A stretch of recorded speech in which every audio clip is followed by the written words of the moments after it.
La délibération 9 qui est proposée au conseil municipal ce soir concerne l'attribution de l'appel à projet pour la mise à disposition de locaux à une association. Quand on lit cette délibération et quand on entend effectivement ce qui vient de nous être dit, on comprend qu'il s'agit bien plus que la simple attribution de locaux, mais véritablement, ainsi que cela est écrit, au début du paragraphe 8 donc de la délibération, d'un projet de gestion de crèche. Projet donc de gestion externalisée d'un service public local.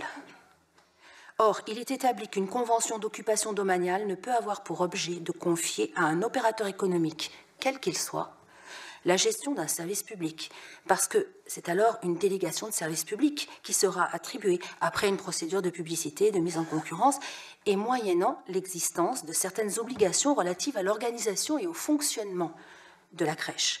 La convention d'occupation, donc, doit seulement se limiter à définir les conditions de la mise à disposition des locaux.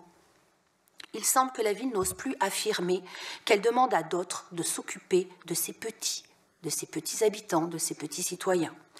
En l'espèce, non seulement les investissements ne seront pas financés par le partenaire, mais il est prévu dans le dernier paragraphe que par ailleurs, c'est le dernier paragraphe de cette délibération que nous devons voter, par ailleurs, pour garantir la pérennité et la viabilité de son modèle économique, l'association pourra solliciter une subvention de fonctionnement annuelle auprès de la ville, en complément des financements de la CAF, de la Caisse d'allocation familiale. Quelle sera alors la durée du contrat ?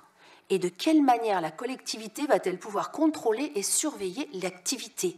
C'est important de savoir cela. De quelle manière la collectivité va-t-elle pouvoir contrôler et surveiller ? Si ce n'est qu'un contrat d'attribution de locaux, la ville ne disposera donc d'aucun pouvoir de surveillance sur l'activité gérée. Et c'est donc une forme d'externalisation encore plus aléatoire.